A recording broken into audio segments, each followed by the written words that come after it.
And so might actually run for so I think the number of cycles. Like, you have to be more.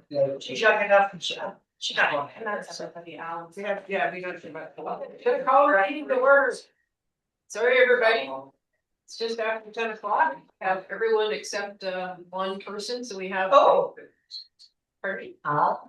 Sorry. We have the calling the meeting to order. We have a roll call.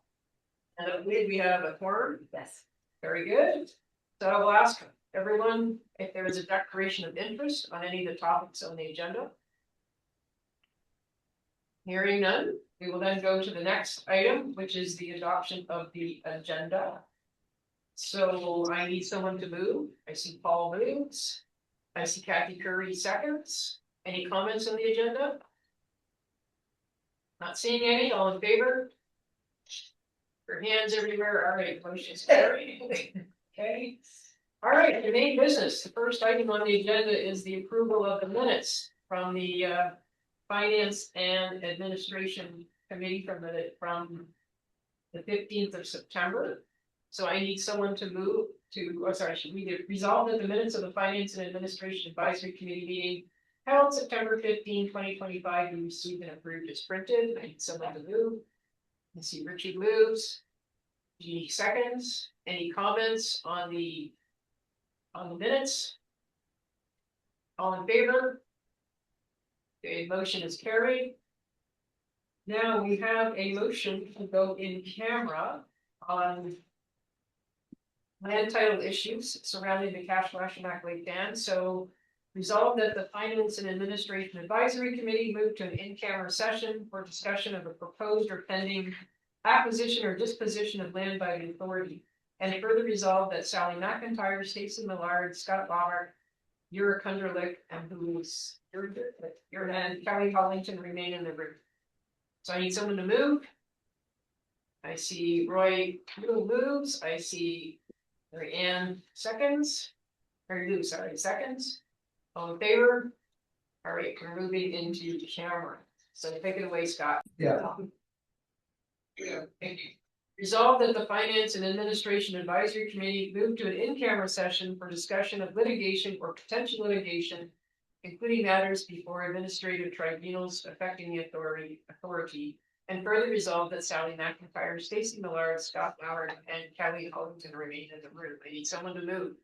So Roy moves. Mary Lou seconds. All in favor? All right, now in camera, turning off the recording. Okay, so now we are getting a Bill 68 and Conservation Authority amalgamation for information presentation.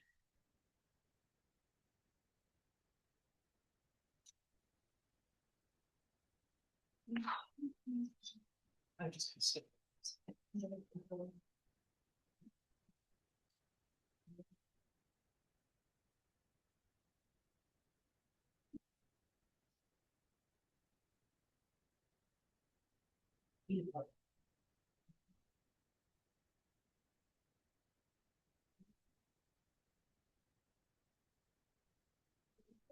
Oh, I think that it is.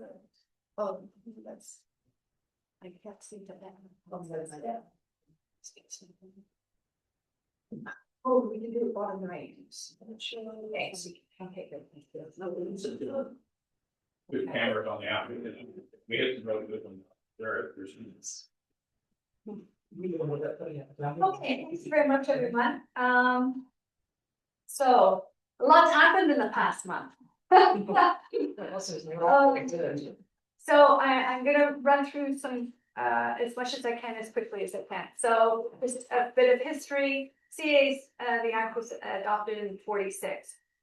Communities signed on to that model over time.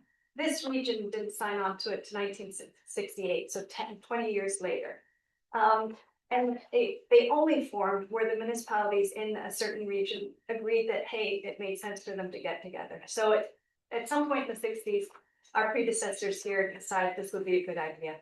And it was always run by municipalities, locally, and working in partnership with community organizations. And as of today in 25, 68% of our operating budget is paid for by the municipalities. So, and I think throughout this discussion, everybody needs to keep in mind that bit of history and that fact. Can I ask a question on history? Yeah, go ahead. Yeah. So does that mean that, Sally, that Renfrew never decided to do it, or why is there a line where there isn't any? That's correct. Although incidentally, this week I received a query from Muskrat Lake Association asking whether through this process they could be joined in. So other municipalities have over time petitioned conservation authorities to join them. Okay. So I'm supposed to advise them on this next week, or at least let them know and understand the historical process that was used. So, and you might remember back in 2020, when, you know, all the most recent series of changes came through, that the province said to municipalities, hey, we understand you have concerns about conservation authorities, that they're spending money on things that you don't think is important, that you're getting, you know, receiving these levy bills that you don't agree to. And so they enhanced, in fact, the role and oversight of municipalities in the governance of conservation authorities. So they, you know, put limits on, you know, the number of people who could not be an elected person, and they put in place the rotating chair concept so that no one municipality is dominating chair and vice chair positions. So the models that they're putting in front seem to fly in the face of both the historical practice and the most recent set of changes. So they are looking to consolidate the 36 CAs down into 7 regions. And you can see listed there the ones that were proposed to be merged with. Bill 68 just got approved on Tuesday, and that bill changed our act to allow for the creation of an agency to oversee these regions, 7 regions. And they have posted for consultation on the Environmental Registry of Ontario the proposed amalgamated regions and the criteria for comment. But as you can see, it's a fairly short timeline that would provide comment. And up until this week, there was absolutely no consultation with conservation authorities or yourselves, our member municipalities, on this process. So here you can see the map of the St. Lawrence, the proposed St. Lawrence Regional Conservation Authority. It's over 18,000 square kilometers and would comprise 46 municipalities. So whereas you all have a seat at the table today, that is just impossible on a go-forward basis. So we know the governance model is going to change. And of those 5 CAs, we are the only CA that actually actively manages day in, day out a water, you know, control systems and entire watershed. All the others, the Rideau and the Cataract region, is Parks Canada. That is a national waterway. The South Nation is basically flat farmland through which a very large, you know, river meanders over hundreds of kilometers, but they do not have to control it the same way. They don't have the structures to control it. And then the Raisin region largely drains directly to the St. Lawrence River. So we are unique within the tribe, and the area is absolutely massive. So what do we know about the proposed agency? So one thing I'd like to point out is, while the legislation has been changed to provide for the creation of the agency, to the best of my knowledge, as of 11 o'clock on Thursday, the agency actually hasn't been created yet. It requires an act of cabinet or the minister to actually create the agency as well. I don't believe it has any real money behind it, and it's unlikely to get money before next fiscal, but that could change. So the new agency, if created, is to oversee the transition to these regions, but it also has a really important governance role. And the span of those powers includes operations and the delivery of our programs and services. And further on, it says the agency would have the power to issue directions that we shall obey as regional CAs regarding everything from strategic planning, budgeting, asset management, procurement. You see the list there. So for all intents and purposes, the things that normally this board would manage, that we could be issued directives on. It's also to lead the development and implementation of digital strategies. So there's talk about, implementing that province-wide permitting system where people can go online. So I'm not saying this is all bad. There may be merit in that kind of system. Although as a previous small business owner, I'll just say that other provincial websites that I've accessed are not necessarily user-friendly. Require the payment of fees in respect of any matter related to the performance of its duties. So there is already talk that we would be charged for the pleasure of signing on to this digital strategy, and that they can levy amounts to these new regional CAs. And of course, you are the primary funder in our jurisdiction. So in short, this agency could control effectively the governance of this new regional CA and charge the member municipalities via the levies for the honor of having it oversee this. So there's a lot of unanswered questions around this.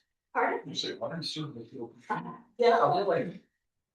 Okay, so there's a lot of unknowns here. So the whole governance structure, what kind of municipal representation, the control you would actually functionally have, how many of them would be appointed positions on this new board versus elected and then appointed by maybe your counties and the like. Future municipal levies, there's so many unknowns. It's really uncertain how it would affect your levy, except I think we can say with confidence, in all likelihood, it would go up. The cost of amalgamation, anybody who's been through amalgamation, I imagine almost all of us in some shape or form have been through amalgamation at this table. It is not cheap. And it doesn't necessarily result in cost savings down the road. So the various projects that they're talking about implementing, like the digital solutions, is the province going to pay for that, or is that going to be, imposed on us? And that again, the levies will have to cover. The technical support, if there is this provincial-wide system. Since I prepared this PowerPoint, I have since had confirmation that in fact they are intending to charge user fees to the CAs to support the system. Now that's third-party information that I heard at CHEM's meeting yesterday, but that does appear to be the intent. There may be other agency fees levied on the CAs. What will happen to our reserves? You guys have been very actively building the reserves for this system. So there's concern about what would happen to them. And then of course, the delivery of category 2 and 3 programs, it does differ amongst the different jurisdictions. We have one of the lowest percentage of the municipal levy, and we're getting it down even further this year with the proposed 2026 budget. There are some that are almost 20%, and we've got ours down to 5%. So, these are really significant financial and governance type of risks. So, I won't reiterate myself, but we do know that amalgamation does take time. It is disruptive. It could result in the closure of this office. I'm highly skeptical of that because we operate the watershed, we actually have day-to-day operational requirements, but never say die in that. As we all know, the local health unit just closed 7 district offices. So you cannot assume that these decisions won't be made by the new regional authority, particularly if it's made up primarily of provincially appointed people who have been given a mandate. So there is risk of that you guys as the municipalities effectively lose control over decision-making, spending, and your levies. So, and the one risk I have added just in the past 24 hours is we may be downloaded additional dams because the MNR has been threatening to do this for some time, and now they would have the mechanism to do so. We could be ordered to take over 6 more dams in our jurisdiction. for which the levy would have to pay for, just at that point, let it clear. Oh, that's clear. Okay, So those dams, one of them be Eagle Lake. Eagle Lake. not Eagle, no, I could name them, Moss, It's okay. You know. yeah, there's. I was just wondering, 'cause Wait, I wait. managed Eagle Lake Dam for M&R. No. At Kingston, so that one's gonna be on the tip too. Yeah, that's outside our jurisdiction, we don't manage, but there are 6 dams we currently manage on behalf of M&R and for which they pay us to do that, Oh, right? Okay, so for these new regional CAs, they put forward the following criteria. You know, the first one, no issues with. The second one, it's important, I get it, you know, where one municipality like the city of Ottawa is having to interface with 3 and then DNE and Beckwith, you're dealing with 2. Likewise, Roy, I think you're dealing with 2, Quinty and us. But I guess the question is, how difficult is that? And are there other ways of dealing with that? Then there's balancing expertise and capacity across the CAs. This is definitely an issue, but many of us have also entered into bilateral agreements to address that issue. And then service continuity. What does that mean, Sally? Exactly, can you balancing extra? So what they're concerned about is particularly, there's a handful of very small CAs that just haven't been able to attract the talent to deliver on their core mandate. Deliver, I'm sorry. Their core mandate. Oh, okay, yeah. So operating system operations and monitoring, flood forecasting, warning, floodplain mapping, you know, hazard management, that sort of thing. So there is one definitely in Eastern Ontario, Crow Valley, super small, the GM operates dams. That's just not cool, right? So there are opportunities for amalgamation. I've never questioned that. It's just at this scale, Okay, does not make sense, right? Particularly, and I get into this later, as several of us have entered into bilateral agreements to share resources, right? And then service continuity, I actually don't see as a boundary criteria. It's an objective to get us through this transition period. You want to mitigate service interruption, right? That has nothing to do with setting boundaries. So I'm going to put on the screen some additional criteria that I think the province needs to be considering in addressing the boundary setting. So for instance, financial fairness, you expending money outside of a greater watershed, your own municipalities or the greater water basin. So I'll jump down to the last bullet there. There are regulatory differences between the Ottawa River Basin and the St. Lawrence River. One's an interprovincial waterway that is managed by, skipping my mind right now, but then the St. Lawrence is an international waterway managed by the IJC, the International Joint Commission. They are subject to different pots of money. They have different priorities, etc. So to see potentially City of Ottawa money going into the St. Lawrence River Basin, or for you guys to see monies go outside of your municipalities, particularly, I'm thinking from the City of Ottawa, if you have a grand total of 2 people sitting on a future board, making decisions on both the levy and where the money's being spent, and then for the smaller jurisdictions where you don't have a lot of money in the first place, so to see it go outside your municipal boundaries is very painful. So I think they have to consider financial fairness in how they divvy up these boundaries. Operational effectiveness, this gets into, you know, how far are we going to have to go to operate our dams? That's why I really can't see them, you know, getting rid of this office, but that doesn't mean it wouldn't happen, right? So they need to think about these things. Governance effectiveness, of course, that depends on how they design it. But an 18,000 square kilometer area, I mean, Roy, how long and does it take you to get here, right? So to ask board members to come, and you know that meeting in person, and this is no disrespect to the people online today, but you know that meeting in person, you develop relationships that you wouldn't otherwise, that you have greater social cohesion on the board, and the boards function better to the degree that they get to meet each other and get to know each other, and they're able to solve problems. And yes. Sorry, please share. I read though that the appointments on that board are gonna be done like by the lieutenant governor and council for a 3-year period. That's for the agency, That's not the the- regional CAs. Okay, Yeah, thank you. so we still have no idea how the governance model for the regional CAs is going to. But what we do know is they're gonna have to be appointed from, presumably, that 18,000 square kilometer area and meet at some unknown frequency and make really critical decisions regarding the finance and management of the organization.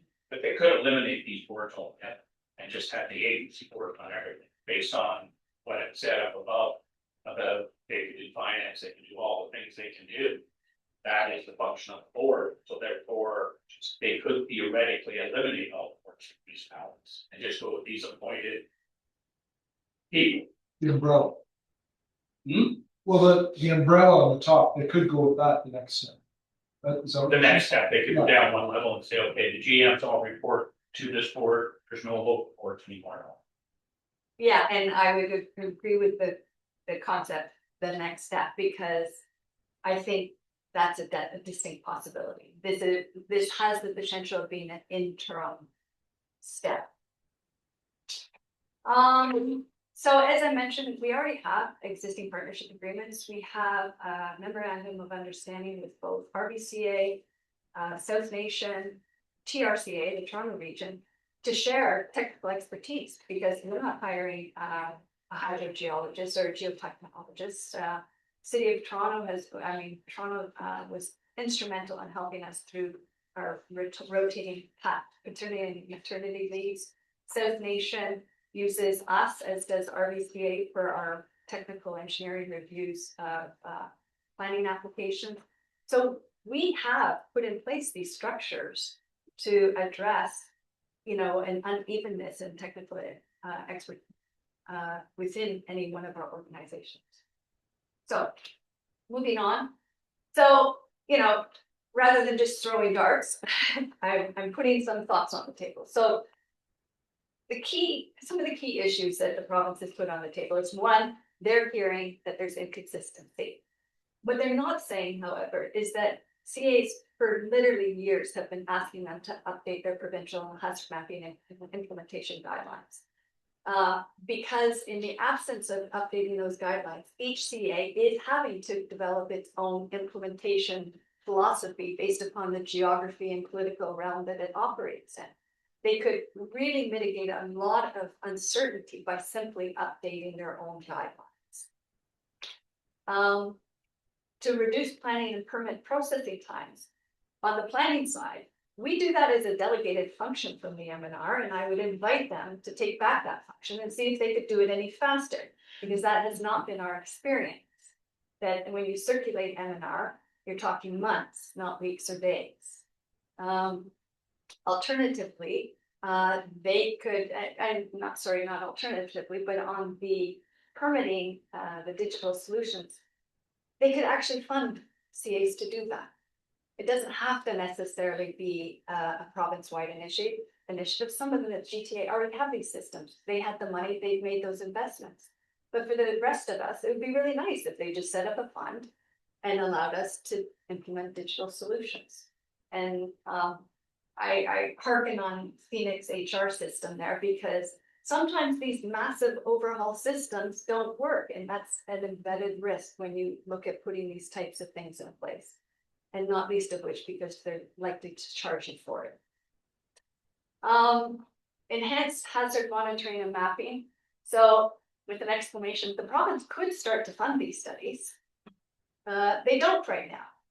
It's a combination of municipal levies and federal grants that pay for our hazard monitoring and mapping. And in the absence of those, the province isn't providing any support really.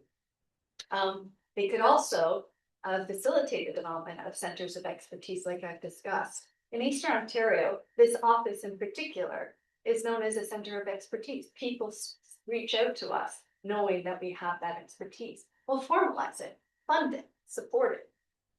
And I'm saying similar to hospital clinic specializations. There's no reason why we can't take that similar approach. Increase investment in infrastructure. So you've heard me say many times over the past few years, we have been static at $5 million a year for capital renewal for almost 20 years. They have not indexed that fund serving all 36 CAs. That's not 5 million per CA, that's 5 million for 36 CAs every year. So they could look to increase funding. As well, they cut they changed the WECI program, making it even more difficult to do capital planning, and have not addressed our core complaint was that they rarely give us more than 8 months to actually tender and implement the monies they give us. So they could do a lot to simply improve the current system to ease the work that we do.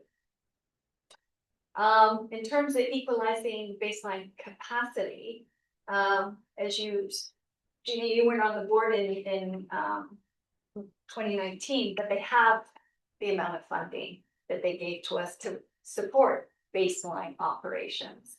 And they didn't address long-standing incongruencies and a lack of transparencies on why do we get 128,000 and somebody else gets 68, somebody else gets $250,000.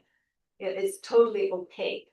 So they could revisit their Section 39 operating grants to address this inequity and lack of capacity amongst the CAs. But this last one, yeah, so on that last point, the Crow is that second bullet. They don't have a major municipality within their jurisdiction. There simply is not the assessment value to support the activities of the CA to the degree that everybody would like it to be. So they can address these matters. And then just a couple more here, reducing overhead costs. So I already mentioned the digital solutions, fine. If you can put in place monies to help us do that, we're more than willing. And I've already spoken to the concept of regional service centers of expertise or service corporations. So where do we go from here? So I have been participating in weekly, sometimes twice weekly meetings with Conservation Ontario or with the Eastern Ontario partners, because we're all trying to, flesh this out. Where is the province going with this? Because there has been a dearth of information. And we just found out at a meeting yesterday that on Tuesday evening, a bunch of organizations received invitations to an in-person only meeting in Vaughan on Monday. We were not invited, but North Frontenac received a letter inviting them to something on Friday. Monday, it is Monday. It is Monday. Okay, so North Frontenac has an invitation. I'd be curious to know if any of your municipalities have, because we were not CC'd or informed on who received these invitations to attend Monday's meeting. And in particular, I would like to know if anybody from the city of Ottawa was invited to attend. But it's by invitation only. Roy, you told me the letters, the invitations were strictly stated, you're not even to share the invitation. So I just received another one Okay. right now to Ottawa on December 5th from 1:30 to 1 to 3:30. Same email, but now I'm invited. That's what I wasn't invited. Okay. I don't know what it's about. So they have not. The web thing that they did. Was everybody invited to that, or who, like, I we don't believe so. concentrate, they weren't, So, or at least the board was. so they had 3 different sessions. They had one for GMs, GMs and chairs. Yeah, dude, I don't know. Then they had one for staff, and then they had one for municipalities. And Oh, so maybe as head of the municipality, I got one and a person on Rideau didn't get it, okay. yes. So, and I cannot speak to how the presentations may have been tweaked for the different audiences. So I gather there's now to be a meeting in Ottawa. So part of the challenge is they're not telegraphing anything. No information given at all. What's Yeah. speaking, who's invited? So they've said they're going to do engagement, but they're not saying what that engagement is going to look like. And providing very short time. So, so this presents obviously a challenge to us. I would like to get out to as many of your municipalities as possible as time and agendas allows between now and Christmas break. Kelly shared, the press release and has asked specifically for some of you. Some of you, I have a conflict and I can't attend, but then I was thinking perhaps you yourselves could speak to the item at those meetings, because Tuesday the 2nd and Tuesday the 9th, I cannot make those meetings, unfortunately. So if one of you were able to, or others in the board could speak to this item, I think it's important that your councils be aware, because it is, I think, really important to the service to your municipalities and the potential financial implication. So at the December board meeting, what I'm proposing to do is, I would like to provide draft official comments that the board can sign off on. But what I was hoping that we could discuss here today is the nature of where tactically, where we want our comments to go. Because there's different ways that we can tackle this. And one of the key things that we need to consider is, do we want to put an alternative concept on the table? And that is being discussed amongst many of the boards right now, the CA boards, is, do they put forward a plan B and basically say, okay, we will follow in the amalgamation mode and here's what we pose as an alternative? Or South Nation is, for one, has said, no, we're just saying no way. That South Nation is saying no way, we're not buying into or going to suggest an alternative to the proposed amalgamation. So there's different. Sorry, what was the end of that song? South Nation is basically saying we object to the concept of amalgamation. We do not want to be amalgamated, and they have not put forward a plan B sort of alternative to what the province has suggested. And depending on where you go in the province, there is not consistency. So we as an organization need to decide tactically how we want to approach this. Is Conservation Ontario agreeing to put forward a plan B approach? So Conservation Ontario is in a difficult position because there is not consensus amongst the CA. Right, so it would be a subset of the CAs who would go forward with an agreed plan B, or were there going to be multiple plan Bs? So across the province, there will likely be multiple plan Bs. Okay. Within our jurisdiction, I'm not sure that there will be consensus. Okay, so they're putting forward multiple plan Bs. That's kind of worrisome because it really weakens the argument. Right? Whereas everyone could rally around either a plan B or C, like maybe even two, but the only time this government has backed down is when there's really been a public outcry. And I think that there has been the potential of legal ramifications or maybe criminal ones. So it's really hard to see how the government would back down from this unless there was a great graceful back down, right? There would have to be some graceful way that they would have to see that this is going to go badly for them, right? So you have to basically make it look like this is, you're basically going to totally screw things up to the point where you're not going to get elected again. You know what I mean? Like that's the only thing I think they respond to. Because right now they're taking a very high-handed approach to just about everything. I mean, they're not listening to municipalities on the speed cameras, the speed camera issues in school zones. I think that they aren't listening on with respect to the school boards and what parents want, and that there may be elimination of the elected trustees. So, I mean, I think they have just got this damn the torpedoes, they're gonna do what they want kind of attitude. Now you have to fight, I agree that you have to fight, right? But putting forward plan B, C, D, and E across the province is, I don't know. Anyway, yes, Richard. Yeah, I agree wholeheartedly. I'm on the health board. And first of all, the board did not make those closures and we're going to be looking at it, but like, I have to go to Belleville for a meeting or Kingston. Wow. Right, for me, that's 2 hours. And so this isn't completely out of what they've been doing anyway, Yeah, is what I'm they're saying. centralizing power. Yeah, Yeah. but, I often, and sort of, it's a sad day, but I often tell people that come, when they're objecting to a subdivision, for example, or a development, that you're not gonna stop this, but get the best conditions you can.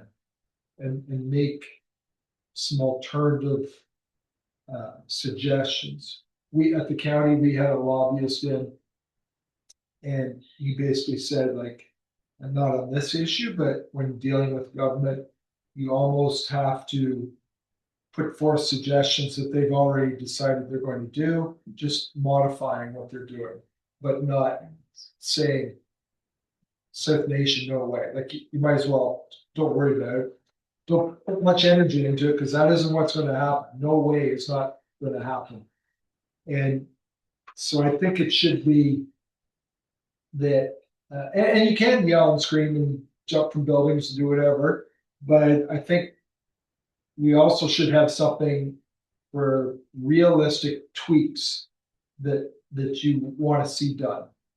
And you can sort of do both, right? But I think those tweaks are, and get some of the conditions that you want, because this is happening. And Yep, you gotta be realistic, I think. Yeah. And the other thing I want, just on the whole thing, it's the health unit. What they went to was per population to equalize it across all the three different health units. Was that everybody paid the same amount on a population base. And so, for example, in Ladder County, ours almost is gonna double what our levy was to the health units. And on the same day we were passing our budget on Friday, press release came out that I didn't know about, closing all the offices in Ladder County. Like, it was just, it's just, once you get that, what they lose contact with reality. Actually, it's Jeff and then you, Paul, so Jeff? Yeah, I like what I'm hearing from Richard. I think you do need to be very strategic about moving forward and putting objections. I don't think they're going to listen to an objection from a conservation authority facing amalgamation. They're just going to game that one. I think any opposition that you want to mount has to be focused municipally and in terms of the financial impacts. And the card that we've got with this conservation authority is the capital assets and the millions and millions and millions of dollars that are going to need to be spent on water control structures in the coming decades. And whether or not people in South Frontenac and Cornwall want to be burdened with those capital costs. That kind of political pressure on ratepayers and landowners across Eastern Ontario is something that this governments will listen to. But the overall concept of amalgamation and the loss of local governance is just continuing with the pattern we've been seeing of late. Certainly since the last provincial election. We've seen it with the health units. We're watching it happen in real time with boards of education, where there's a clear next step involved with the elimination of the trustee model of education and the centralization of control of both curriculum and land ownership and who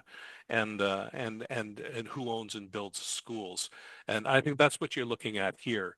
Is you're looking at this is the second step in a longer term plan to just grab the permitting and it's basically eliminating the risk of municipal decision making from the supporters of the government. I mean, this plan has Build Ontario's fingerprints all over it, as far as I'm concerned. What it's doing is it's facilitating the elimination of local objection to development proposals and land use proposals going forward. To centralize the system, make it easier for the minister to just direct and run things from Toronto, which is another card that we can play in Eastern Ontario. Is this is a plan to have all your land use issues dealt with in Toronto. which means if you're good luck objecting to an unfavorable land use ruling in Eastern Ontario if this thing goes through. But the only other policy objection I could see that we could make would be the fact that it makes no sense to have an agency that's linked to both the St. Lawrence River and the Ottawa River just from a watershed perspective. If they were truly interested in watershed issues, there would be an Ottawa River Conservation Authority, and there would be some plan to bring in the Bonnechere River into that authority sometime in the future if this really was about land use, this really was about natural resources management, which it clearly isn't. So those are my comments. I think the opposition needs to come municipally and not from the conservation authorities. The conservation authorities can keep doing what you're doing in terms of raising the flags, but it's us at our end that need to be asking the questions about, well, who's paying for all of this? Because if they're centralizing provincial control, my mind says that the province should be paying for this thing. If they're making the decisions, it should be doing it with their money and not ours locally. Right, Paul? So I'm basically echoing, and I like what was presented, maybe what Jack had said about the two watersheds, it doesn't make sense. And to try and get that message out, whether it's through our local representative or whatever. The only thing as an aside, I like the fact that the minister came out and said there 2 weeks ago, nothing was written in stone yet, and it passed the legislation on it. Yeah. That's pretty ridiculous. Just like, that. And then I guess my only other request is I would like a copy of the presentation you gave instead of the one that's in our package, because the one in our package is, I'm going to have to present this because you said the 2 and 9th you're not available and those are our council dates. So I'd like a copy of that presentation. It's much cleaner, much easier to focus on for people than what is in our package. Yes. I mean, I think everybody else is probably the same thing, because the other one was not that really easy. You gotta jump from 2 tables.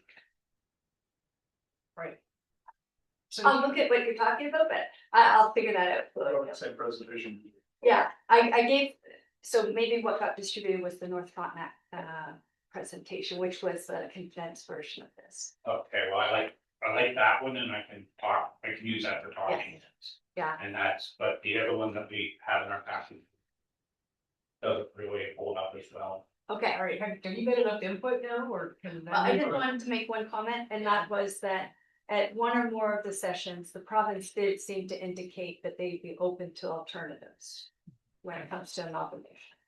All right, So, yes, so this question was asked, I think Jeff's point about the St. Lawrence and Ottawa River, that's a really good one to hammer down on. Like, we're not saying like the nation that no, but we're saying at least we have something in common with the Ottawa River. Like, yeah, I think that's been hoisted aboard. I think all that, like, you basically have taken all the comments and made notes, and I think that Sally and the chair will be determining how they want to move forward. Like, we're not here, right, to basically give you absolute direction. We're here to give you ideas, right? So I think that has been heard, and it's a good idea. Yes, so, all right. right? Yeah. I just need, oh, yes, Roy, go ahead. I just want to comment, so you can imagine, I've been getting media interviews and stuff like that. So I've always spoken on behalf of myself. I haven't spoken for the board, at least I don't think I have. But I'm totally against this. I've made that quite clear. The council at North Frontenac voted to support being against it. So that's my stand on it. But just so you know, that's my opinion, not necessarily the board's. Could this be, and I don't disagree with that at all. I'm just saying, I think it's gonna happen anyway, and we should get the best conditions we possibly can, but. And I hate to try to be positive. But for our capital dams, could this be a good thing? That we would spread that cost across the whole. So North Frontenac, we look at it as a bad thing, and we feel it's gonna be downloaded somehow to us. Right. Or it could be spread across the whole. And I'm the pessimist. Yeah. Instead I was hating. I just see, I just see everything that the province does, it's always down to the municipalities Yeah. eventually, Historically. historically, right? So But there's so much uncertainty here that we don't know, that's my problem. I just understand. one more, but Yes, with the police and with the, yeah, with the, health unit, is spread across everybody equal payment. And I'm trying to give you hope. I know, but my police bill in North Frontenac is huge. I compared know, to but it's the same, it's the same as the one in Beckman. I Yeah. really want to wrap this up because we're heading to noon, we haven't even got to the budget. Okay. And we supposedly have another meeting at noon, which we're gonna have to put off, right? So I know this is important. But I think, Sally, I think you and our board chair have heard what is, I think the challenge will be trying to get some consensus out of the municipalities to go forward with recommendations.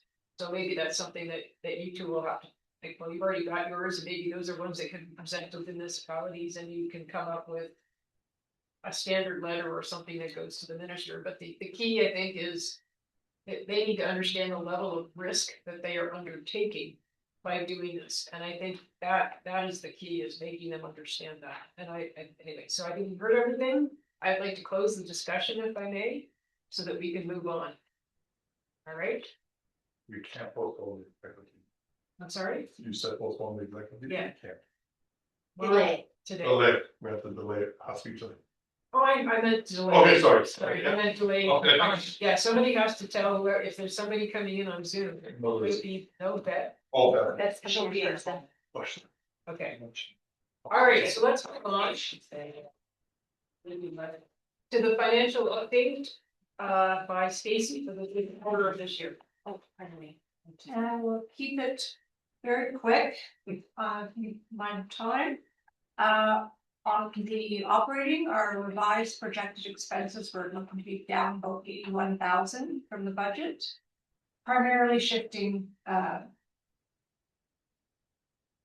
salaries based on actual time use between areas and cancellation of some, projects due to time constraints. Such as we didn't do the accessibility study this year, and we didn't get our indigenous engagement, but things are being planned for next year. Capital project expenses are down 690K. That's primarily the delay of the water and sewer connection for this building. We're still unsure of the timing, but we have it in the 2026 budget with our fingers crossed. Investments, I didn't include this statement, but if anyone would like the statement sent to them, it's 20-30 pages. I can send that. The September 30th balance was 3,110,000, which was up about 53,000 over approximately 4 months. So doing reasonably well. And as of November 25th, the balance was at 3,124,000. So it's continuing to do well. I kept that very condensed because of our time, but if people have specific questions, I can answer them. I have one question, it may be too soon to ask this, but are you forecasting any end of year allocation to reserves at this point? I am not. Okay, so you're not seeing any surpluses that would be available. I kind of got that impression from what I was saying. We're using less than we did. I'm not gonna see, okay, all right, but that could change depending on the final numbers, but It could. The past couple of years was largely because we had significant compensation savings, Right. even that, right, there's okay, typically not much. Okay. excess. great, thank you. Any other questions on the this year's budget situation or financial statement? All right, we'll move on to the big issue topic, if you like this meeting, which is the 2026 budget.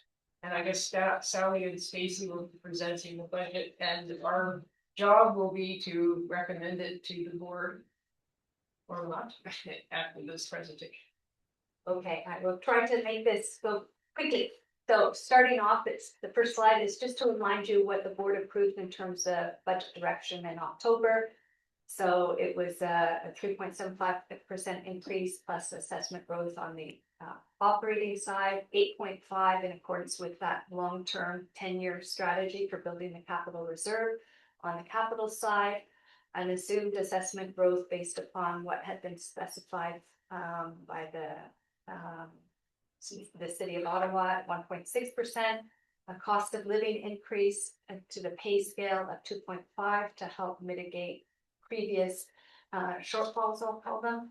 And then to make that final transfer of 64,000, just over that amount, onto the levy as the final payment, I'll call it, against the workforce adjustments that have been made and approved by the board in 2021.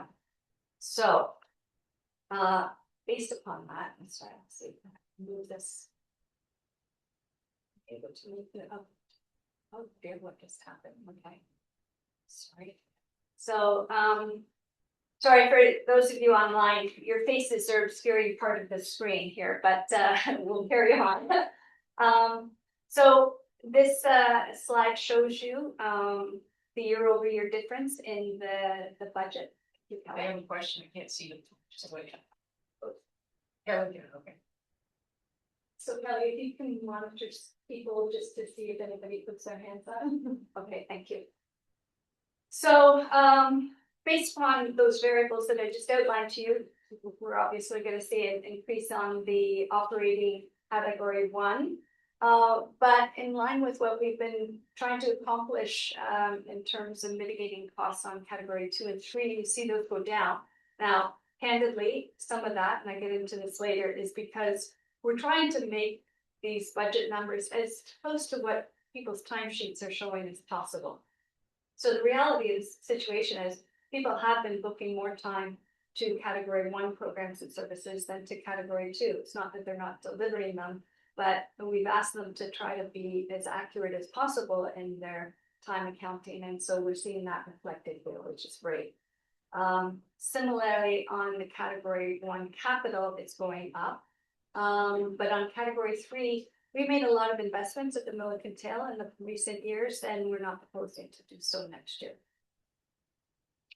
So delving into the compensation budget exactly. So this carried forward what I just described in terms of we're really seeing staff allocating more time to category 1, and category 3 is basically static.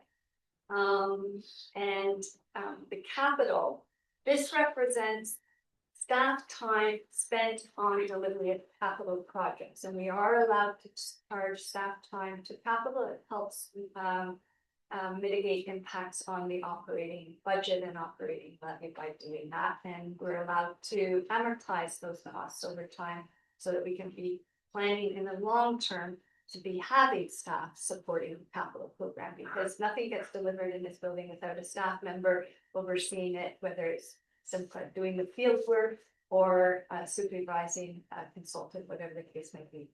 So the overall compensation budget goes up 7.88%.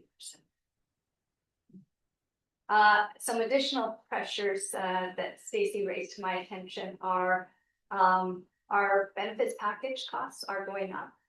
And as well, in next year, we will be doing the final settlements on a couple of staff departures. So delving into category 1 operating, you can see where the money is being spent and the percentage change. So again, most of the increases are associated with the cost of living and the increase the board approved from a 2% to a 3% envelope to allow staff to move through their pay scales. It's also a reflection of the actual timesheets that I've mentioned. We have allowed for additional legal and advisory services to help us manage amalgamation. So we have boosted some line items to give us access to those kind of advisory services as we navigate amalgamation next year, because we agree with you, Richard, that we don't think this chain is going to stop, but we can at least hopefully help guide it. But should we be budgeting for that? For additional legal and HR support? Let them pay for it.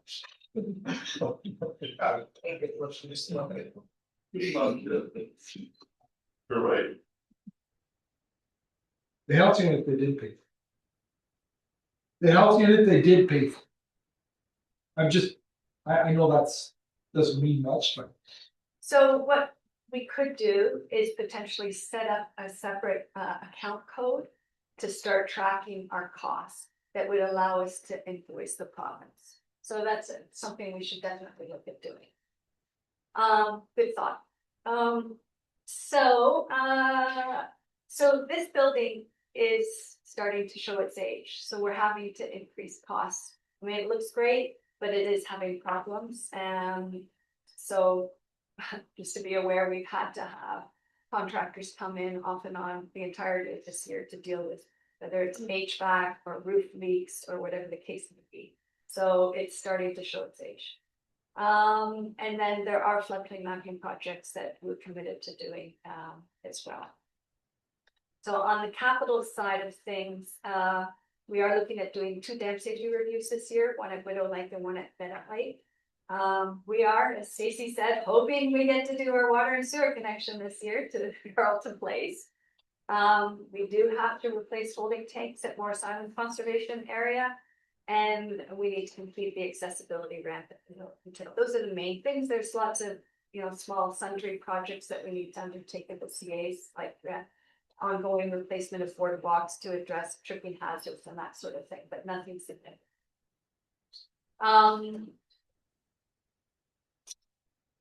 So the municipal levy, you can see across the categories of service how the costs are being reallocated. So the one thing I really wanted to point out to you is that on category 3, we are continuing to make efforts to do full cost recovery on those category 3 services. So as a reminder, that's the museum, that's stewardship, and that's the education programs. So coming down the home stretch, this graphic basically shows you where money is to be spent next year. And you can see, it's largely on category 1 programs and services, and to a lesser extent, category 2 and 3, and of course, corporate overhead, which services all. And then this is where the money's coming from.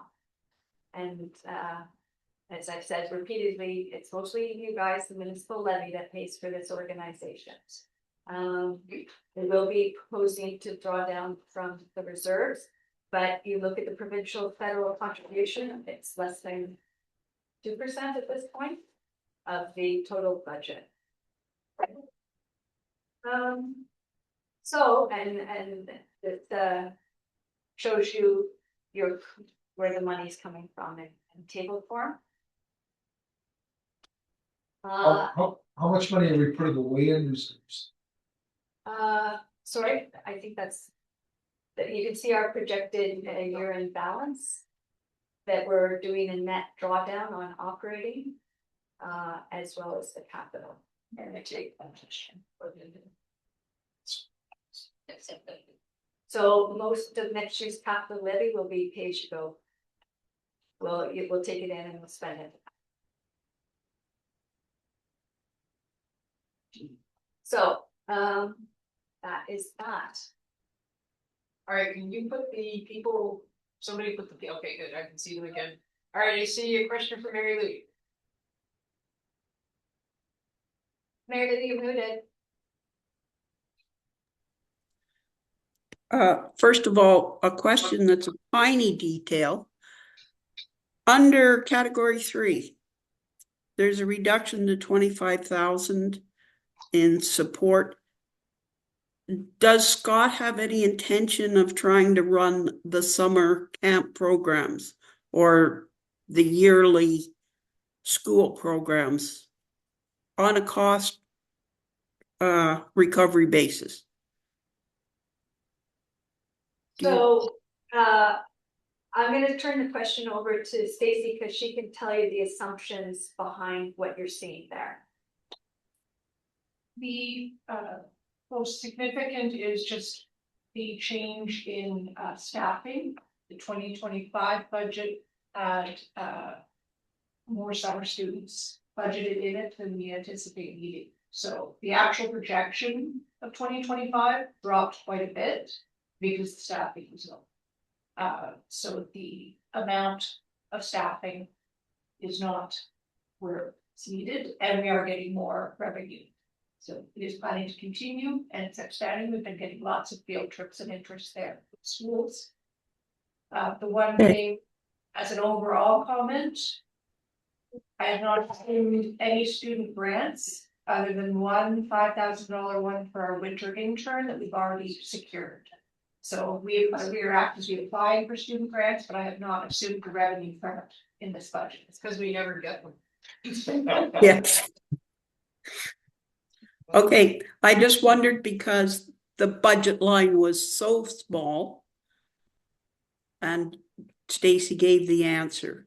It's really a movement to cost recovery, so it doesn't appear.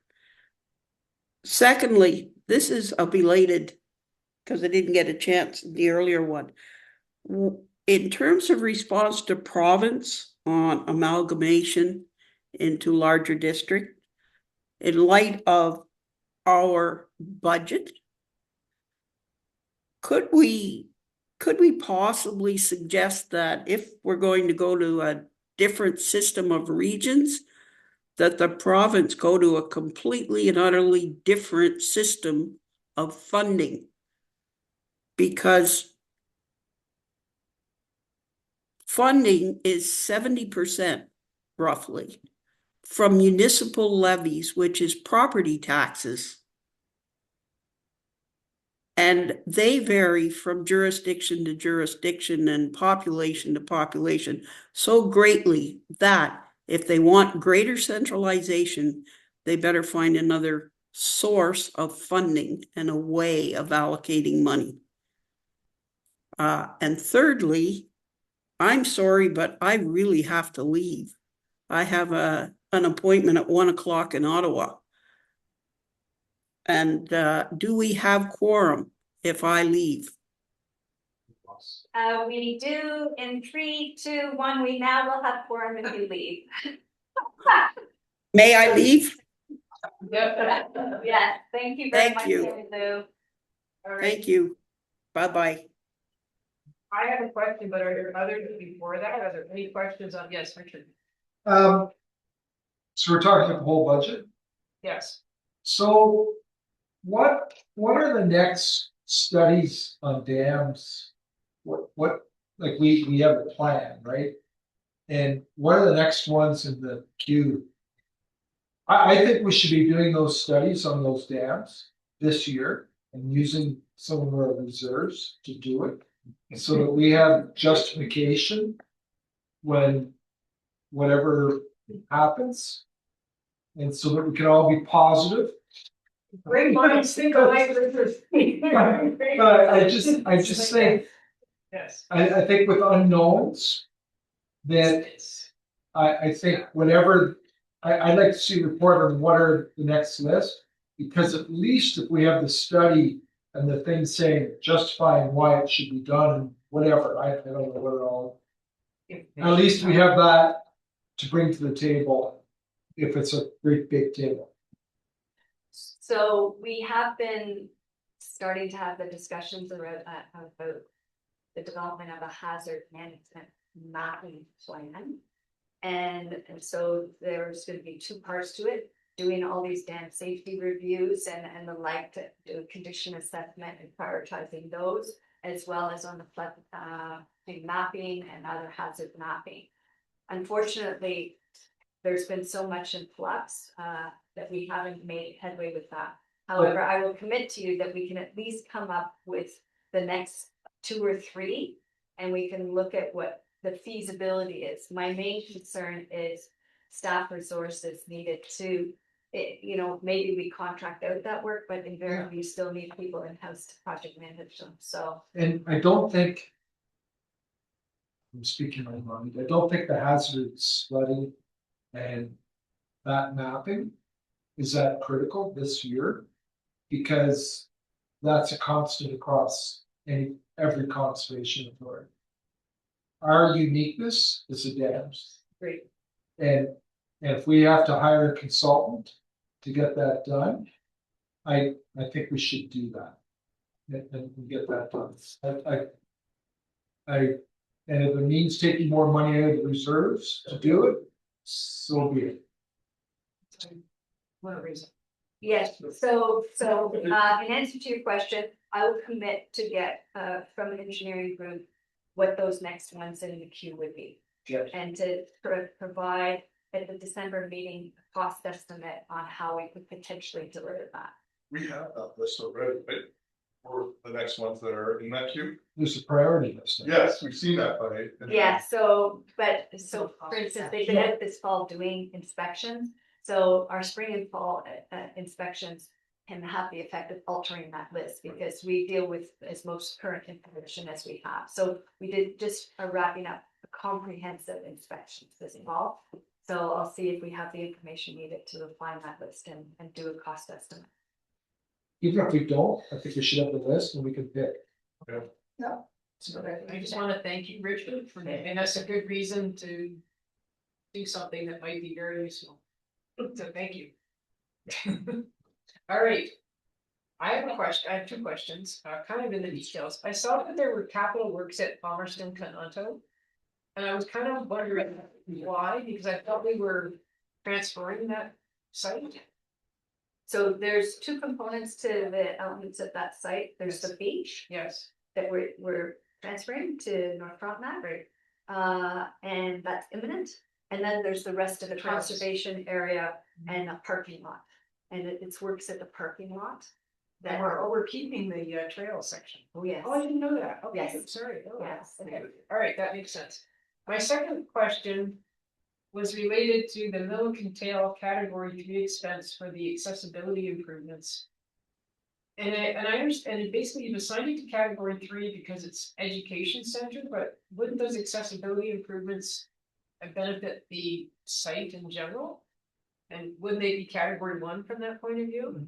So you're right, there is the ramp at the Ed Center, which is clearly Category 3, but for the accessibility study, you're right, I don't know how the costs have been split, if at all. So we can look at in the details of that, and if there's a portion that can be put on Category 1, we can definitely. It's in the detail, I just was kind of confused. It's specifically So the ramp at the it's education center. exclusively for that? All right, Okay. all right, so if that's the case, then it would be Category 3. Okay, understood. Those are my only two real questions. It was very clearly presented, so I didn't see anything else here.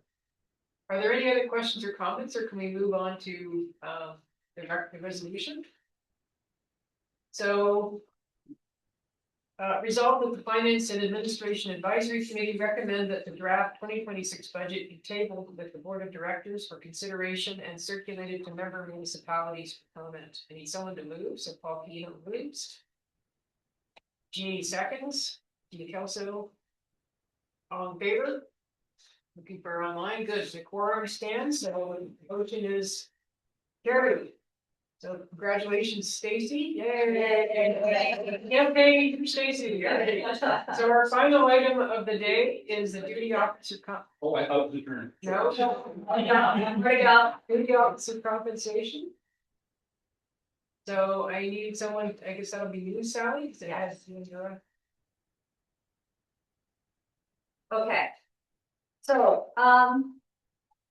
historically, our duty officer responsibilities largely focused on the Frechette, but recent legal advice and conferences that staff have attended, and our own experience on the watershed is indicating that we really need to make this a 365-day-a-year kind of activity.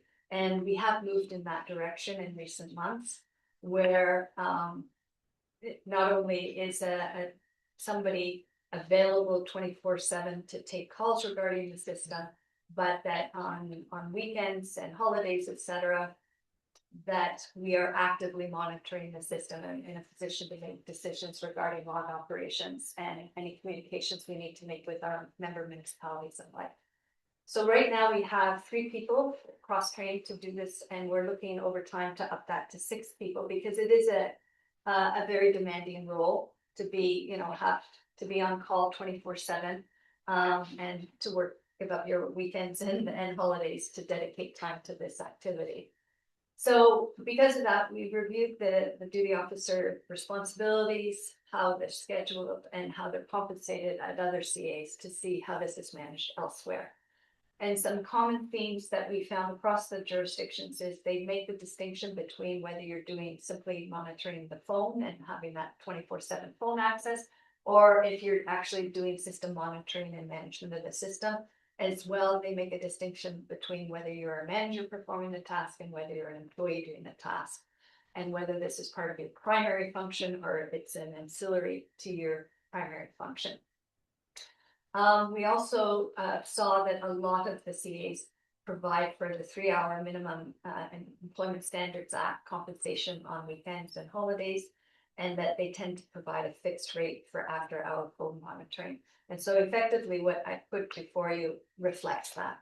So what you're seeing here isn't significantly different from generally what we're seeing across other CAs. So what this shows you is that Monday to Friday, duty officers would be paid to do that 4:30 p.m. to 8:30 a.m. phone monitoring at a rate of $50 a day. The other system monitoring, weather monitoring, log operation stuff, that's happening during normal office hours. So there's no additional compensation for that. On the weekends, you're doing 24/7 phone and you're doing the monitoring. DPC, just so you know, stands for Daily Planning Cycle. It's the system we use to monitor all the gauges, flows and levels across the system, and how many logs are in each dam, etc., as well as the weather check. And this activity typically takes up an hour to an hour and a half every day. And so that coupled with the phone duty, we would be looking at paying that minimum 3 hours regular pay, or providing them time off in lieu if they so choose for that, performing that duty on weekends. So I'm very comfortable that what is being proposed to you here today is in line with what other CAs are doing, and for your approval on it. Any call? So we have an on-call system that basically paid you $2 an hour. Okay, for carrying your phone after hours. And then the only time that anything kicked in was if you actually received a call. So I'm trying to figure out here, do they still get paid a whole bunch more if they receive a call? Nope. Just $50 a day. So for monitoring the phone, so we have to get into then the details. So I said no, but if you go into the amendments that we've actually are proposing to the employee manual, a 3-hour minimum does kick in under the Employment Standards Act. Yeah. So my answer no was incorrect, actually. So if you're required to spend more time dealing with this, then the 3-hour legislative minimum kicks in. Okay, so that would kick in if I pick up the phone. I think, I mean, we had grievances on that, and that was sort of approved at a later relation board, that you pick up the phone and answer the phone on behalf of the organization, you're entitled to a minimum of 3 hours. In our case, it was 4 hours at time and a half, so. I believe that's the case, because that's. Yeah. If system conditions require work beyond. So, yes, Work is defined as you pick up the phone, so. $50. I'm sitting here saying, why are we going with the $50 per day? because they have to be within cellular range, they cannot go camping, we're impeding. I know, and that we had the same requirements. Yeah. When you were on call, you had to be available. Yes, And you didn't get paid $50 a day. In fact, when I think I said $2, but it was actually less than, I think it was about 25 or something. But if you got a call, well, then you got very well paid for that. And that's more of a system than I'm used to, because I'm sitting here going, why would we pay somebody $250 a day just to carry around the phone, or $250 a week? So we had this issue, exact same issue, and the neighborhood to that, you were we were going against the labor act, we had to pay them, whatever it is, $50. Pay your regions a lot more than $50, but you had to, as Sally said, they can't, our regulation, you couldn't be drinking, you had to be within so many kilometers, all this, so they deserve to be compensated if you ran into work. That's it. Yes. Right. But it seems excessive in terms of what the problem is. Yeah. Because the province has those same requirements, you can't be out hammered, you have to be available to come to work. But $50 days, no, that's it. But $50 a day seems excessive, like, a couple bucks an hour. And then if you get a call, you get a whole lot more, you get time and a half, times 3 hours. Do you? Yeah. But Roy maybe, but the $50, if you get a call, Then you get it. you get We, paid. at your region, it was 3 hours. No, but I guess what I'm asking is, can you not give them the $50 if they get called? No, because they're performing work at that point, and there are standards in labor. No, I understand the 3 hours, as soon as you get one call, we gotta pay them for 3 hours. That's in stone. That's right. But once they get that one call, do we have to still pay them the $50? Cause they, In addition. in In addition, addition. I believe you did. I mean, that's. that'd be my question. If you don't get any calls, you have to be there $50 fine. But once you start getting calls, Okay, sorry. So, Stacy has just suggested we can word the employee manual to say, if you get a call, you get the 3 hour minimum, but it's not an and, you don't and get the Right. 50. That's Yeah. right. So I can clarify the language, just so that that's clear. Okay. And the same thing that should be in there too, is on your call, if you get 2 calls, 3 calls within that 3 hour period, there is no pyramid. Okay, No, what? pyramid, Oh, I've never heard of it. Okay. You get paid 16 hours in an 8 hour shift. yeah, exactly. So you, Sorry, So- Jean. Sorry, so this is going on the assumption that we're actually going to change from monitoring the seasonal freshet to this model. So, yes, it is. That would be our professional recommendation, both based upon, so first of all, our freshet season is growing. It now starts in February Okay. and it goes through to June. Just due to climate change. And then we have also seen way more convective systems come through with the increase in hurricane action in the US and activities just generally, tornadoes coming through here. So the season, both the convective season and the freshet season, we're already talking 10 or 12 months. We did discuss with staff, well, maybe then, for November, December, January, we don't have it. And they said, but then if something happens now, instead of it being scheduled, now now I'm in a response mode. So I think I didn't realize that it had been extended. My limited experience, I'm just thinking, why are we changing something if it's been working in the past? But as you explained it, I do understand. Thank you. oh, and I guess the only other thing on the pyramiding that you have to be aware of is that if I got a call at 8 o'clock in the morning, 8, 9, 10, 11, okay? I get another call at noon, it starts over again, you've got to pay. yeah, the what do we call that? Break-in, whatever. Break insurance. Yeah. Okay, so So you're making modifications to what's in there Then I'll bring forward to the board to the next month. board next month. So they'll simply approve, I think as written, it just says approve updating employee manual. So the resolution. Yeah, let's keep for a second. Oh. Yeah, related meant say. Somebody's problem. And, to include, requested changes. I'm so opposed. Or- I'm from Big Craft, any minute. All right. Or clarification. You can say we can burst off 2 hours. Doesn't collect us. Then us. All right, sorry, I'm just waiting for her to rewrite this so I can put forward the resolution. Okay. All right, you ready for the resolution? Resolved that the Finance and Administration Advisory Committee recommend that the Board of Directors approve update of the MVCA employee manual to include the duty officer compensation table and related amendments recommended in report 3528/25, and to include requested clarifications regarding compensation. Everyone okay with that? I'm not gonna approve $50 a day. It is not in keeping with original. It's in keeping with. Yeah, it is in keeping with the survey we undertook with other CAs. I'm not going to approve that. All right, well, we're gonna take a vote, and if we, do you want to record a vote? You don't have quorum, I don't vote for it. Oh, we have We quorum. have quorum. We make Okay. 1, 2, 3, 4, 5.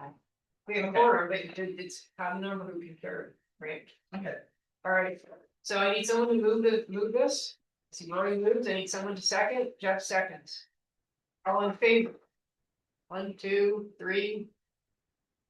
Do I see Richard? No? Okay, so one. I don't agree with the year round. I just. All right, well, we have 3 in favor, and I need against. And one abstain, Oh. so motion carries. So that was Roy and Jeff. It was Roy and Jeff and Gina. Oh, this is what board. Pardon me? Yeah, it's going to the board. I know that it can pass there. What is passed. Oh. All right, so now. Resolve that the Finance and Administration Advisory Committee be adjourned. No, I don't want to. Go against everything. Yeah. Recognizes it is moved by Paul Tito. Seconded twice by Roy. All in favor? Great, we are adjourned. That is really generous though, but we don't pay nearly that for our municipal employees. It was so. It equates to $3. Hmm? Oh, equates to $3 instead of 2. How long ago is that information you're working with? 5 years or current? Currently, Seminar? we don't pay. I think that, I thought you said that. Well, the problem that it is. No. Okay, so, but you're saying at the conclusion. It started out at 25 And then- cents, but. Oh, but- It's 25 cents. So you're saying it's scholarship, it's. I wasn't. Yeah, I think it's something. Okay. Just hear what I said. Oh, you gotta remember that, who we represent, right? So- I get it, I get it. We convene in like 15 minutes. Yeah. 20? Well, let's just see if that's here, we need to. So let's say, Let me see if I. yeah, we're saying 50 cents. Okay. We'll try to get some. All right. Almost. For 25. Well, that's I've been good. working for 25. With his dad. Yes. It's right, back into my- No, I'm not. Yeah, but don't. Yeah. Stay They safe. now, then when it involved, there, I was so scared. First, he's a lot of. Just get it. Not that they do. Things are exciting, but not. First one. We're talking foundation. It's not safe. Yes. From the sale of Silant to the city of. But we had to get the province to really pay for it, and what they told us to, that we could have the success with our. Oh, yeah. We have. Oh,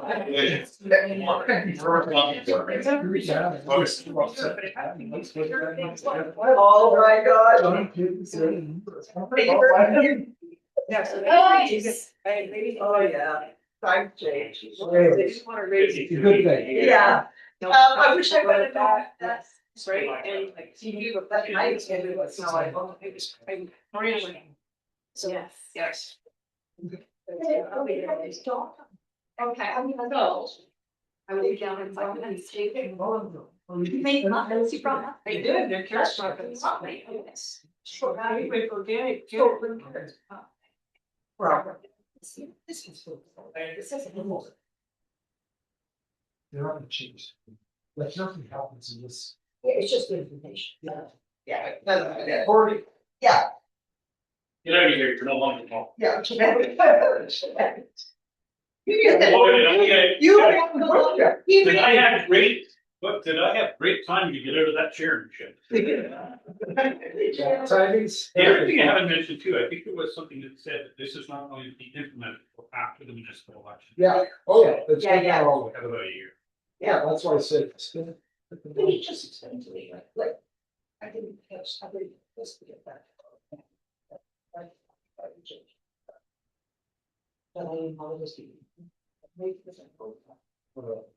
Yeah, Anyway, we'll see. Anyways, I actually, one other positive, I mean, it is still now. Is that we will have consistent policies, leave it to in or two conservation. yeah, there'll be no This more, one, there'll be no more trying to do a survey, it's all the same. yeah, I know But I think, like, she zeroed in and you both spoke to it. I mean, the driving factors that we've got two conservation, like, two different St. Lawrence and that Yeah, might be, yeah. that might be a saving grace. That'd be a win. But I'd still like to see the RVCA and the MVCA, but then the RVCA tried to actually implement what the MCA said, and province came down and told them to stop there about a year and a half ago. So, I was telling a lot of people a lot of shit. I yeah, like to do, I wish they would just shut up. try to cancel the municipal action. Well, though, that, I was thinking that the other day. This whole model doesn't work. I mean, we are our creatures of the provincial government, so they could come in and say, well, we're just gonna make a, a municipal god over this area, and he's gonna run it all. She's gonna run it all. No, we're all like. No more point Richard Kidd, my county. Yeah, As conservative the way they can. yeah. Oh, it's very, And this board, and those things never roll back. I was trying to think, Well, it doesn't go back, so. oh no, it never rolls. But I'm talking to a friend, like my counterparts at Toronto, amalgamation there, they're still paid for. Right? Oh, yeah, Does amalgamation really save money? I can't see it. Like. I just don't see it. that's because you wouldn't amalgamate with Montague. I know. They got you to the altar, and then you backed out. You know, Because they were fighting over a lot of gravel, and then on the Probably 210 road. That's not like talking about. And he said, well, I gotta look at the price. Some people still do huge promotions. Yeah, If he was looking after himself, right? Yeah. You know what I mean? yeah, That's all they're looking at. right? No. I had a chance to really do up the ladder. These board members, though, that are gonna be in Silver board. Well- What do you think, government governments are all gonna be political? Well, if we follow the same terms of reference, that's what I said, 70 members on board. Which is a lot, no, right? You can't afford it. No, But they may be for county, represent or they may be appointed. well, it says, I guarantee the chair will be appointed. they, on that big board, they say they are appointed, so there's gonna be like the Ontario Energy Commission, which is jobs for the. I look at the Lake Central Conservation Authority. Yeah. Lots of development in that area, sure, appointed by law. The only one the only. Historic, the Accountants Association, they used to have a representative from each county. Ontario. Who's, what association is that? Ontario Accountants Association. Challenge Association. So then they went to this exact and did away with the whole thing. And then, and I remember I was on the executive meetings and working against it. This nomination and then like 10 years later, they were appointing advisory committees in each one because they did exactly what they lost contact with the whole, they didn't have any disciples going back to say what was going on. Yeah, And that's the only reverse of it. See, you know that. so you didn't get any invitations for these in-person meetings? No. Ottawa or Ottawa? Well, why are they sending the hours to share? But they would allow me to go to Ottawa. You're just relevant. Did you go on the, You know, you're. These yeah, are delicious. the one on What's your watch? secret? Oh, yeah, I got it. ingredient? Go to the meeting online. Yeah. No, actually, I didn't find it, get it sent out. They made Their a council meeting. They just went and type in your question. I know. They usually everybody. Nothing. says, No, they "Class." are- It's It's an old recipe that was published in the Ottawa Citizen by the guy who used to be the head chef for Stephen I Beck. don't. So, RC, they told me, I can't go to You can the. still, you can still face it. I can think, It's so actually here that, you go on to. Right, and I personally didn't get invited that everybody meeting. always comment. It says right in there, do not share this invitation. Instead of reasons, Maybe I'll get paid now. but, you know, Maybe, but sometimes people are allergic to walnuts, so I always. your cow has it. Anyway, it's Someone about. it's also not done, it's a pound of carrots, basically like 14 bucks. People argue for the years, Just give it and then we have all Yeah, these. so it's pound of carrots and nutmeg and lemon. Next year, Yeah, so you can, that's our trophy this time, because we're ahead. That's our the biggest asset. Obviously, there's 10 new members of council. exactly, Yeah, I could do that. yeah, it should be good here. Oh, yeah. I'm calling you or. I'm worried about. Well, you guys have a meeting. What is it? I don't know if he has a gun, but. Oh, Okay. It's done. Shoot the place out. You could all right. Shoot the place out. Yeah. I'll call for order soon as I finish the vote. You want your Oh. place of power? Oh. So. No. No, that needs to be. We're looking at. I already ended the meetings.